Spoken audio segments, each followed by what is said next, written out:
Happy April Fool's Day, Epic 7 fam. And unlike the Dizzy video that I did earlier this morning, this video is a real video that is hopefully based on a real balance adjustment preview that was just posted to Stove earlier this morning.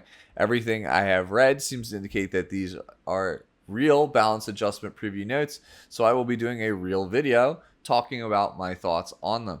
If you've never seen how I do the balance adjustment previews, what I do is I take the character and I list off the things that I think they need in order for them to be successful, so we can kind of match the buffs that they actually get to what I think they need and get an idea of how good of a buff it actually is. So if it's something you're into, before we get into it, consider leaving me a like or a subscribe if you're not already. It helps the channel out here a ton. So now let's move on and talk about our balance adjustment targets. So you'll notice that a lot of these balance adjustment targets are the characters that did very, very well in the survey that was given out and we talked about a couple days ago. I think Diene is the only one that wasn't really on that list, so to speak. So we're going to be talking about Silverblade Aramintha, Dark Corvus, Diene, Aramintha, Ludwig, Destina, Aither, Coli, and finally Armin. So, the first one that we're going to talk about is Silverblade Aramintha, who was the winner of the survey for ML 5-star. She was the one that most people wanted to have actually buffed. If you recall from that video, if you watched it, the thing I think Silverblade needs the most is a rework, because her gameplay pattern is incredibly toxic. When this character is really good, she stun locks the enemy team, they don't get to play, and it feels really, really bad. When she's not good, the character with the ML 5-star has it just sit in their box, or they attempt to play it. It doesn't do anything because the enemy team is, very good at countering her, and she doesn't do anything at all. She just basically falls entirely flat. So I knew I wasn't going to get a real rework, and spoiler alert, we didn't get a real rework. So let's just see what she got, all right?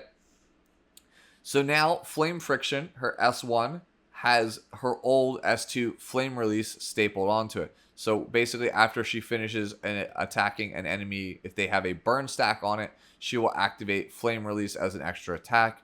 Flame Release attacks all enemies with Mystic Fire, with a 60% chance to burn for one turn before increasing the caster's combat readiness by 25%. None of this is new. This is still the exact same thing that it's always been. Now she has a new S2 passive, Flame of Savra. When an ally, except for the caster, uses an attack that targets all enemies, increases combat readiness of the caster by 20%, can only be activated once every 3 turns. So they gave her the opposite of Edda's passive, right? So that means that Silverblade, who traditionally hovers between 220 and 230 speed, can literally sit at 220 to 230 speed and realistically expect to take turn 2 if Peyra uses S2 on the first turn. So rather than make Silverblade a new character with better gameplay feel, we basically gave her a passive that says, hey, if you play this with the openers that are already broken like Peyra and Ran, you get a free ticket to going second. That's pretty much what the passive reads. It's like, hey, you're just going to get to go second, or at least very close to second. That was one of the big problems, was that she doesn't really ever get a turn because she's too squishy and not fast enough. So now you're probably going to be fast enough if you play her with an opener that enables the thing that makes her toxic, which is Meteor Fall. So Meteor Fall now had Unhealable removed and instead attacks all enemies with a giant meteor with a 65% chance each to inflict 2 burns for 2 turns. That is up from 50%. Before stunning for 1 turn at 100% rate, which it's the only AoE with 100% stun still. And I think that, that is one of the reasons why the character is just not good. Because when she's good, she's too good because it's 100% stun. Stun's the best debuff in the entire game. Decreases combat readiness of the enemy with the highest combat readiness by 30%. So essentially, they made her into like a strictly I'm here for cleaving character. Is she better? Absolutely. But my fear is still the same here. You've given Flame of Savra to this character. Now she's going to be paired as a 4th, 5th pick like how Edda is currently, and you're just going to get cleaved by it. So they're going to do a setup, and then they're going to late pick Edda, and you're like, well, I'm going to die to the Edda unless I ban the Edda. And if the Edda goes through and the team does what it's supposed to do, I get cleaved. Silverblade Aramintha is going to be the same thing now. It's just we're going to... They picked Peyra, or they picked Ran. They probably have turn 1. Ah, crap, they picked Silverblade 5th. Well, I have to either ban Peyra or Silverblade, because if I don't, I just get stun locked and don't get to play the game. So we didn't fix any of the issues that I personally have. Like, if you are fine with Silverblade's gameplay pattern, then that's fine. That's your thing. But for me, from a gameplay design standpoint, I don't think it's healthy. I do think these are good buffs. I think the character will see play now with these changes, but I just don't think they promote good gameplay or good game feel. Honestly, like, if these are going to go through before the World Championship, if Silverblade takes off, you might have a, potential esports thing where every game comes down to being cleaved and or being like stun locked like this. I'm obviously using the most extreme example, but that's the whole point I'm trying to illustrate to you all, is it's not fun for anyone involved other than the person playing Silverblade Aramintha, whether you are a spectator or you are on the receiving end of it. It's just not good feeling gameplay. Next up, we have Dark Corvus. Dark Corvus was another character that I talked about in the survey video. I think that his niche of being good in Guild Wars is fine, and I don't think he really needs to break out of that. I would have liked for him to get some way to deal with debuffs of some kind, whether that's like a innate cleanse like Fighter Maya, so that way he can actually return to RTA as a way to punish control teams for the most part. That would have been really, really sick. So that's what I was really looking for from these buffs, is a way for him to weather the onslaught of all these fast characters and a way for him to deal with debuffs. So what they changed was the S1 Shield Bash now recovers more health proportional to his max HP. It used to have like a fixed amount for the most part. It was very, very low. It was like maybe 5% of his total health. So we have to see the numbers to see how much health he gets. But this does in some way help him deal with fast units, because if he actually gets a turn, he will recover more health, which means he can kind of survive and stick on the board longer. So this does help his Guild War niche. It does nothing for his RTA niche. They also changed it so that Devil's Descent now has Extinction on it when it actually kills an enemy, which is great if you're playing him versus like Ruel of Light on Guild War offense. So that is super, super welcome. We like that change a lot. That's really good. They also increased the damage on Devil's Descent as both of the base form, which I'm more excited about, and the Soulburn form. Yes, can't speak this morning. But yeah, they increased the Soulburn damage. Devil's Descent as a Soulburn most likely would always kill. It didn't always kill, but like it would do roughly between like 26 to 32k based on how you had Dark Corvus built. That would kill most things in the game in one hit, but it doesn't always kill everything. There have been times where I've played against some very tanky characters, like I've played against some very tanky Ruels that I have not been able to actually kill with Devil's Descent with my very mediocre Dark Corvus. So I'm okay with the Soulburn damage going up. The non-Soulburn damage going up gets me more excited because the move's damage is honestly not that good at all without the Soulburn. And there have been times where you wish you could kill with Devil's Descent, but because you don't have the Soulburn available, you can't do anything, and a key DPS basically gets to live, and you end up losing as a result. So having increased base damage on Devil's Descent, I think, is only a good thing. Overall, I think these are good buffs. They will make Dark Corvus come back more into the fray in Guild War offense, but I don't think it does anything for him anywhere else. And I think, again, that is okay for the most part. It basically returns him to the status quo of where he was, where he is most played. Not every unit has to be good in PvP and RTA specifically. That is how we got into the situation that we are currently in, because every ML5 felt like they had to be a meta pick in RTA. So it's fine for Dark Corvus to go back and be the number one character in the one game mode that he was really, really good at. So as somebody who has Dark Corvus and currently has him benched, I'm interested to see the numbers on these changes. and take him out for a spin once again. So I do think these are good buffs. Not amazing buffs. They could have been better, but still very good buffs. So next up we have Diene. For Diene, I literally only have one note written here, and that is for her to not be invalidated by Amelia or Hand Guy in some way. That is pretty much why she doesn't see much play. Amelia is a better, like, aggressive attack buffer for specific characters than Diene is, and the one debuff Dispel doesn't really cut it in the current meta. They have changed it now, so her S2, Blessing of the Goddess, which is her shield, right, dispels 2 debuffs from all allies before giving them a barrier for 2 turns. We'll take those changes. That's fine. Like, Diene is still a good unit with the Battle Frenzy changes that speed up Soul Weavers. Like, she is playable now.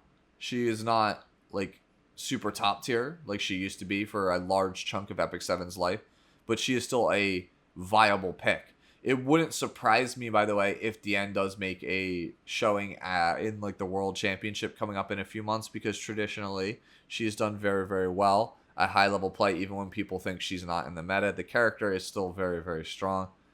This just obviously makes her a bit stronger, and kind of, I think, puts her more in line with Amelia, so she doesn't feel as outclassed by Amelia in a lot of situations. Like, Amelia is kind of like the go-to blue Soul Weaver, whereas it used to be Diene in the past. So, like, I think that this will help, again, just because there's a lot of debuffs these days. And then the Battle Frenzy obviously also helps. So we might see a return of, like, the Protect the Spectre composition with her, with buffs like these. So overall, nice little buff. Hopefully it's in preparation for the Magical Girl Diene skin, because that side story was amazing. And the skin looks gorgeous, the animations for it. So I'm really hoping we do get that. I assume we will get that at some point. So many people want that. Honestly, they really should pump out more skins than they actually do. I realize it's a lot of work for them, because it's essentially like making a whole new character for the most part. But Epic 7, this far into its lifespan, has had a shockingly small amount of skins, when other games would just, dump out a ton of skins because it just prints money at this point. So yeah, I would really, really like to see this thing get a skin. All right, next up is Aramintha, who was my number one choice for buffing from the 5-star RGBs, because she's been largely irrelevant for the entire game's lifespan. So anything that can make her relevant is obviously going to be a good thing. If you recall, I even made the comment that Researcher Carrot is the character that she wishes she was. That is pretty much where she's at right now. Researcher Carrot's buffs from last year basically are everything that Aramintha wishes she could have had. So let's take a look at what she actually got. So, Ignite, which is her S1, they made it so that at the end of the turn, it now detonates all burn effects inflicted on the target, but it loses the ignores effect resistance here, as well as the decreases cooldown of Fire Pillar by 1 turn. So yeah, we've lost those in exchange for the ability to detonate burns, which is awesome, because that is literally what Carrot's S1 does. That's what we want on this character. She's going to essentially now S1, burn a target, and then detonate it immediately. So she's going to get big, big damage on her S1 on a lot of targets, as long as they don't have immunity. We really like that. It means that our burns have immediate value. They get around Hand Guy. So that's very, very nice. We made it so that her S2 Catalyst, that is the thing that looks like it's just a giant, like, I guess, ring of powder. I don't know what it is. It's like sulfur that she throws in the air. That is going to be changed now as well. It has a Dispel for 2 buffs on it, on all enemies, as well as makes them unhealable for 2 turns before increasing the attack of all allies for 2 turns. And then for each unhealable inflicted, increases the combat readiness of Aramintha by 25%. This move is cracked. Actually cracked. So what it does is it is an attack buff for your whole team. It is a dispel on the enemy team. It's a strip. It gives them unhealable. And then assuming your opponent has 4 enemies and they all got hit by unhealable, which they should, because this is an effect in this character and you should have that stat completely juiced, you get an extra turn. So this is essentially, yeah, free turn. It's a free buff. It's a attack buff, which is traditionally insanely good, right? It is a strip, which is traditionally insanely good, right? And it's an extra turn, which is traditionally insanely good, right? So this move is nuts. You put this move on like a lot of other characters in this game, and their value just goes way up. So this is a big change for Aramintha. Um, I don't know off the top of my head her stat line. I think it's the same as Spectre, so she's not going to be the fastest character in the entire game. But this moves like this really help. If she doesn't see any play after just this change to Catalyst, it has entirely to do with her stat lines or her inability to actually survive getting to her first turn. But yeah, this move is actually cracked right now. Then we changed her S3 Fire Pillar. She, I believe, did she lose a burn? She used to have 3 burn stacks, I believe. It is now 2 burn stacks on Fire Pillar instead. And it has that same 50% chance to stun because I tried to move her closer to Silverblade Aramintha. She just became a very mediocre version of that character. Yeah, it also grants a barrier to the caster for 2 turns. Barrier strength increases proportional to caster's attack. So we can scratch what I literally just said about survivability. If this character sees no play, it has everything to do with the fact that she just can't get her first turn off. Because Fire Pillar gives you that carrot barrier that she was looking for. Ignite detonates all burns immediately, so you don't have to worry about cleansers because you get value instantaneously. And Catalyst is an extra turn that buffs not only her damage, but the entire team's damage, and it also paves the way for literally all of the other moves. The Catalyst is a perfect setup move for Fire Pillar. You go first, you Catalyst, you literally take away all their buffs, you amp up the damage on your Fire Pillar gets a stun on the enemy team, you get the barrier, you get to sit there and chill, and anyone who still has burns on them that you didn't get cleansed, you're just going to ignite them, and then they die. So the character has a real game plan and real tools now. So this character is actually a real character. And like I said, the only thing I think that's going to stop Aramintha from seeing play at all is her base speed. I actually don't know what her base speed is. In fact, I'm going to go look it up right now. Give me a second. Okay, so it's 106 speed, which is not the greatest. That's actually pretty poor. Yeah, we'll see what happens. I know counter set Aramintha was a real thing. A bulky counter set Aramintha to try and cash in on Ignite value. That's still definitely there. Honestly, that's still a very viable way of doing this. We'll see, again, how things shake up with Aramintha. I think if she doesn't see any play, it has entirely to do with the fact that she's a mage, so has low HP, and she has low speed. That's literally it. At this point, the character is very good. The Zodiac symbol is what's going to stop her, if anything. Let's move on to Ludwig. Ludwig's gameplay pattern has traditionally been very terrible. It is very close to Silverblade Aramintha's in that you either cleave the enemy team, or your character doesn't do anything, and he just takes so long to set up. But if you have an easier way to set him up, he's just toxic. So it's really terrible. Like, the character design, I really think they should have just thrown it away and done something different with it. But they seem to have doubled down with these sets of buffs here. So now Moonlight Blow, which I believe is his S2, attacks with light, decreasing buff durations by 1 turn before a 100% chance to stun for 1 turn. I believe this is like his column of light attack. So essentially now he has a way to punch through immunity to try to get that stun and give it some extra perceived value. After the attack, when the target is stunned, increases the combat readiness by 50%. That is so that they can't just give you an extra turn, because Call of the Full Moon is an AoE attack that does like an astronomical amount of damage if he is invincible at the start of him using the move. And on top of that, he has the highest attack stat in the entire game. So nothing is really going to live through Call of the Full Moon. So I think that's why they just only gave it a 50% CR, because again, they know that Call of the Full Moon, if they give it an extra turn, it would just be completely broken. Soul Burn is now changed to 20 to ignore effect resistance. This basically guarantees the stun, assuming they don't have 2-turn immunity on it.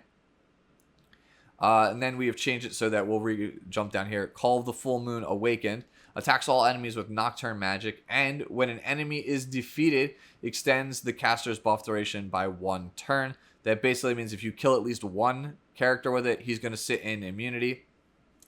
Penetrates the target's defense by 30%. When the caster is invincible, penetrates the target's defense by an additional 30%.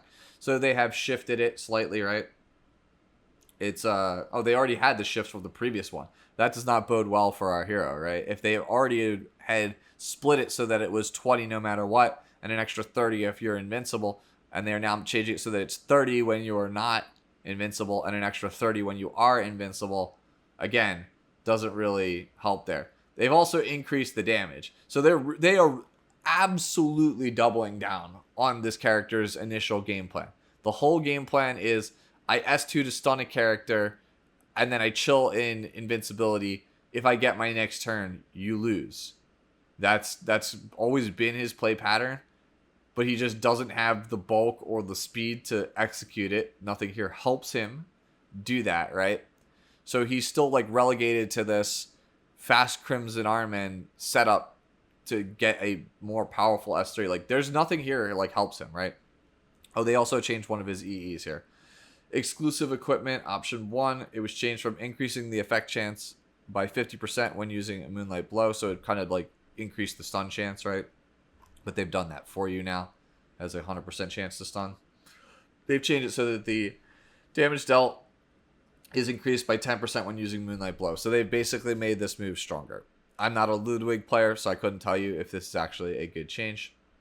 But yeah, I don't think this changes anything. I don't think anything in here helps this character at all. We have doubled down on a kit that has proven to not be good, and when it is good, it's probably toxic. So we will see. I don't think, again, nothing in here changes anything for Ludwig. I could be wrong, but you know, history has proven that these kind of changes don't really do anything. All right.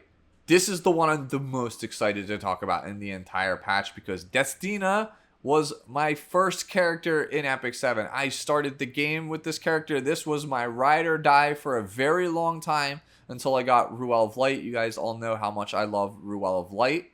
So the two identical girls are pretty much like my horses in the Soul Weaver race. And I love playing Soul Weavers. So this one, really, really excited to talk about. So Destina was very high up on that list of characters as well for the poll. What Destina needed was a reason to exist. She is in a meta with Hand Guy, and she is primarily a cleanser. So how are we going to make a really slow cleanser actually viable with Hand Guy? You know, those are the two challenges. Make a cleanser that be actually relevant, and then make her actually, you know, not so dirt slow so she can do her job. So here's what we got. Key to an Oath was changed. So instead of being the target's max health, which if you remember from how to play Ruel, Key to an Oath is based on the max health of the person receiving the healing, not Ruel's actual health. Ruel's actual healing on Key to an Oath is actually only going to be on the Soul Burn. So they've changed Key to an Oath so that it is more in line with how the Soul Burn is, which is it scales off the bulk of the Soul Weaver, which is usually going to be higher than most of the people you're healing. So this is essentially a straight buff to the healing of Key to an Oath, unless you're healing something like a tank for the most part. Then we have changed it so that Regen now has the ability to dispel 2 debuffs, so you're not entirely pigeonholed into Destina's Grace for all of your debuff cleansing, right? So now she dispels 2 debuffs on Regen and gives 30% combat readiness instead of 50%, and the healing is decreased. Now, I know what you're thinking. That sounds like a nerf until you see that it has a 2-turn cooldown. So this is every other turn. So Destina can essentially CR push like a mini, think of it like a mini Amelia. Like she has like an Amelia S2 at the same rate as an Amelia S2 for the most part. And it like a soul burned Amelia S2, honestly, because you're not getting as much CR, right? But you are just going to get those 2 debuff D-spells, and then you're going to get some healing. So They made regen really strong now. Like, I think regen is really, really good. The only thing that is holding regen back is that Destina is still one of the slowest characters in the entire game. I believe only Doris is slower than her for the most part. So if this character was actually much faster, that would be a lot better. I would actually like it if they changed her EE to B speed. So that would be, this move is incredibly good now. It's a very, very good move. And that's before we talk about the best change in the entire patch. By far. And that is on Destina's Grace. Grants all allies the blessing of a Spirit Lord, reviving all dead allies to 20% health. For all allies that are not dead, dispels all debuffs before recovering health. Amount recovered increases proportional to caster's max health.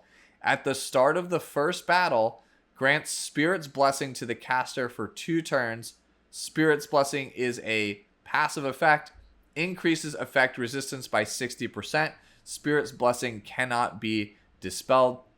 And then, of course, they have lowered the healing on Destina's Grace, and they took away the combat readiness push. Fine, take it. We have made Destina into Maid Chloe.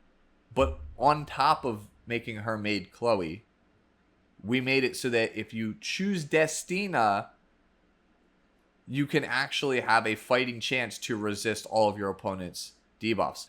She's still not a better cleanser than Hand Guy, but she makes up for it now by having another role. This is how I think you make the cleansers stand out. Coeric is a cleanser that is also an attack buffer. Well, Destina now is a cleanser that is also a reviver. It also puts her more in line with Ruel of Light, right? Like, it makes them closer together, because the whole thing is Destina is supposed to be the Lord of Light inheriting the form of Ruel, so it would make sense that she is very similar to Ruel. So yeah, these changes are awesome. I'm going to definitely re-gear my counter set Destina for sure with these changes, and I will try it out. And if she's really good, then of course, you know, there might be a how to play Destina in our future. I would be very excited to do that. So yeah, I'm really stoked about this. Destina is a character I have used for a very long time, and I even used her in RTA probably until like a season or 2 ago, when she finally just kind of collapsed for the most part. So yeah, very, very happy with these changes overall. Oh, that's right. We forgot to talk about this. They changed the exclusive equipment. Before, you got -1 turn cooldown on Destina's Grace. So now you get the increases combat readiness of the target by initial 20% using regen. Okay, so essentially regen is just a Soulburn Amelia S2. That's nuts. We'll take that. So yeah, again, very happy with Destina's changes. Really, really good set of changes overall. Guider Aither is next. If you recall, we talked about him also in the survey video, and we made it so that he needed to have some purpose in some game mode. And after listening to other people, other content creators talk about Guider Aither in their videos, one of the primary things that I noticed a lot of people said was that he needed to not be so squishy. So those are the 2 things I'm operating under when talking about these buffs. So first up is Spirit's Protection, which I believe is his S2. Someone can correct me if I'm wrong. Attacks with Spirit Power before recovering health of all allies and granting a barrier for 2 turns to himself. Amount recovered and barrier strength increases proportional to caster's max health. So we have changed it so that he is now a max health scaling character instead of an attack scaling character. That's actually kind of good, because now there's a reason to go bulkier and make him not as squishy. So we're good with that. That is a pretty good change overall. That is a step in the right direction. Next up is Wave of Force. Delivers a blow to the enemy with Spirit Power and dispels all buffs. So it is now a strip, right? Before increasing attack of the ally with the highest attack for 2 turns. So it gives an attack buff to the highest attack ally on your team, and increasing their combat readiness by 50%. So, yeah, they've also changed the Soulburn. Instead of increasing the damage on Wave of Force, they have made it so that it is spammable. Again, I'm pretty sure Wave of Force is his S3. So, this is probably a change in the right direction because, again, we did make it so he's not so squishy because he now scales off of max health. I don't know where you play this character still. That's the issue. I still don't know where you're supposed to play this character. Like, Wave of Force seems really good now. Maybe this is like a support damage dealing hybrid for RTA. We'll have to see. If you actually have Guider Aither leveled, if you play Guider Aither, please let me know down in the comments below if these changes at all change anything. From what I can see, he's not super squishy anymore because, again, the health scaling on Spirit's Protection, you actually have a reason to go big bulk on him. But yeah, I just don't know how this changes anything. How they change the exclusive equipment as well. I keep forgetting about this. Grants a barrier to all allies when using Spirit's Protection. Barrier strength increases proportional to caster's attack. So that is gone now. We now get increases amount recovered by 20% when using Spirit's Protection, which again I believe is his S2. Does it already give the barrier to everybody? Yeah, it doesn't say. If the wording, the language is a little bit weird on Spirit's Protection if it gives the barrier to everyone now. Okay. All right, now let's talk about one of the more interesting ones here in the patch, one of the last two, which is Coli. So what Coli needed was to do anything, literally anything, because this character traditionally is one of the worst characters in the game. She's probably the worst 4-star in the entire game. So anything that they could have given this character is going to be good. So let's see what she got. Ambush, which is her S1, has a 75% chance to steal one buff. So essentially, in the long game, she's going to be able to steal buffs from opponents. So it's essentially like a strip with upside, right, for the character. Her soul burn was changed now. For 10 souls, you increase the effect chance to 100%, and you steal 2 buffs. So she can kind of be a way to kind of get in and open up the opponent, take away their buffs at the start. That's pretty good for the most part. Coli, I should say, for the most part, her stat line is very interesting. Has high attack and high health, but only just okay speed for a thief. She's like 110, 111 for the most part. And I think her speed being in that bracket is actually going to be one of the biggest hurdles for her, and we'll talk about that in a second once we get through the rest of this. Getting ahead of myself. So they've changed Accurate Strike, which is her S2. Attacks the enemy with an unseen blade and grants stealth to the caster for 2 turns as opposed to a barrier for 1 turn. At the end of the turn, detonates any bleed effects and bomb effects inflicted on the target, and they have increased the damage of this move overall. That is a really strong move, and you're going to see why when we talk about the S3, Baptism of Fire. Attacks the enemy with a dagger and a bomb, decreasing buff durations by 1 turn, inflicting bleeding, and planting a bomb on the target before increasing combat readiness of the caster by 50%. When the target is a fire elemental hero, this move ignores effect resistance and increases the combat readiness of Coli by an additional 50%. And they increase the damage, or they decrease the damage on the move. Okay, that's a little bit different. So yeah. And then they've changed her imprint concentration on the character. It no longer gives dual attack chance, it gives attack percentage because they want this to actually hit as hard as possible because bleed and bomb scales off of attack. If Coli is going to see any play, it's going to be as a silver bullet to Hua Young. That's what I think that this character does now. I think this is a silver bullet to Hua Young as a character. So what you're going to do with Coli is you're going to get in there, try and get her as fast as you possibly can. Have her go first. You're going to Baptism of Fire the Hua Young. She's going to be bleeding. You're going to put a bomb on her and you're going to stun her. And then it ignores ER, so you're going to get all that guaranteed, right? And because she's a fire hero, you get plus 100% combat readiness. So assuming they don't have politics on the enemy team, that says you get an extra turn. So then on the extra turn, you use Accurate Strike to essentially detonate anything that is left and put her in stealth. Or if you've already killed the target with Baptism of Fire, you just use Ambush and cop some buffs for yourself. And use it to potentially set up another character. So this character has a real gameplay pattern and actually seems like she could do some real damage in the current meta that we're actually in. So I'm curious to see how Coli pans out. I do think that this change with Baptism of Fire does make her a prime character to play against any red character. She's basically an assassin that is primarily designed to just destroy red units. So yeah, if Hua Young ends up being a problem and this character can actually get her first turn, we're probably in a good spot. She has fairly good health for a thief for the most part. She has almost 6k.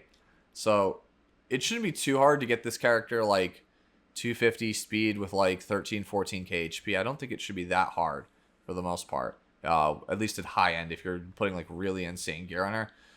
Assuming that she actually goes before Hua Young, again, I think that this Baptism of Fire into one of these two moves is just like lights out for Hua Young. So I do like that they introduced another counter to her because Hua Young right now is a menace. There's very few ways to actually deal with her meaningfully. I don't personally think Hua Young is a broken character. I just don't think there's enough answers. Lo and behold, here's another answer. So we take those. And the last character to talk about in this otherwise very, very long discussion video, and that's pretty good. Honestly, the reason why it's so long is because the actual buffs are pretty good. This is one of the best balanced patches I think we've ever had. We're going to be talking about Armin last here. So for Armin, she basically just needs to solidify herself as the premier green Aureus holder and be on the level of other Aureus holders, because green traditionally has really only had Armin as an Aureus holder, and she's never been good. She's been really bad compared to Crimson Armin, Blue Crow, Fallen Cecilia, even like Roz. She's just been not as good of a tank. So we really need her to be that premier Aureus holder for the green color. So let's see what she got. They changed S1, which is takedown. Attacks with a shield with a 35% chance to stun for 1 turn. Damage dealt increases proportional to caster's defense. That's still the same. When it is not the caster's turn, this attack changes into an attack that targets all enemies. So they've essentially taken Flash of Light and moved it into the S1, but they took the debuffs out of it. So now she has essentially, if she counters, for example, on her S1, it is now a 35% chance AoE stun. That's really strong. Like 35% chance to stun for 1 turn is basically par for the course on single target. An AoE 35% chance stun as your S1 is pretty good, honestly. So they've given her a new passive. She no longer has an active skill. It is now a passive skill on the S2, and it is Protect. When attacked, has a 15% chance to counterattack. When an ally, except for the caster, is attacked by a single attack, decreases the damage that they suffer by 20%, and it doesn't stack with other damage reduction effects. So essentially, she has innate counter attack set, like an innate counter set like Mort has, right? And if you attack somebody that is with a single target attack and it's not Armin, it's going to decrease that damage, and that will obviously double up with Aureus because Aureus is damage share and this is damage mitigation. So essentially, you pick Armin if you want to protect characters now from really strong single targets. Like if the opponent has Remnant Violet, you're going to want to pick Armin for that single target damage reduction. And then obviously they're going to be forced to go into her, but she naturally has counter set for the most part after you mull Agora. I believe it is 20% when you fully mull it. Oh, actually, my bad. I was reading the unawakened version. The awakened version is actually a full 30%, so it is the full set. So you have innate counter set on the character. And remember, when you counter, it is an AoE stun. So that's really powerful, right? She gives insane damage protection from single target attacks and also has the threat of essentially a AoE stun. That's very, very, very strong. Now we get to her S3, which is Shield Wall. Instead of recovering health of everyone on the team when you use the S3, and it would give like some big barrier for 3 turns, it now is a Dispel 1 debuff from all allies and gives your whole team defense buff for 2 turns as well as the barrier for 2 turns. And the barrier strength increases proportional to caster's defense. They've also increased the strength of the barrier, and they lowered the cooldown from 4 turns of this move to 3 turns. And if you soul burn it, you get all these buffs for an extra turn. And they have changed 2 of her exclusive equipments. One of them now makes it so the counter attack chance on Protect is up by 5%. So she has 35% chance to counter 1 in 3 chance with the AoE stun. Probably would skip that one though for this third option, which makes it so that when you use her S3, you get 1 additional debuff cleansed when using her S3. So the total package of this character now is she's a cleanser, she's a defense buffer, she provides a huge barrier to your team, so she's got like Fallen Cecilia and change after she gets her first turn off, right?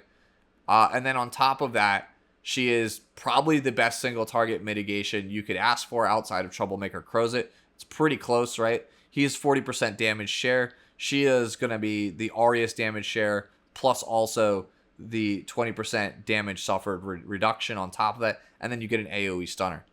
Armin's really good. If you are a turn 2 player, you should be building Armin after these changes. I think Armin is incredibly good. Overall, this might be one of the best set of buffs.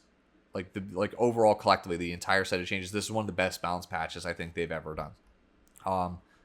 Again, I talked about all these characters, but for me personally, Armin, Destina are definite builds. Coli seems like she is worth taking a look into. Aramintha is worth taking a look into. And then we'll see how things go with Silverblade and our Corvus. Video's already running pretty long, probably like over 40 minutes at this point. Hopefully you enjoyed it. As always, enjoy the rest of your day, the rest of your weekend, and I will see you all next week with another How to Play. Later.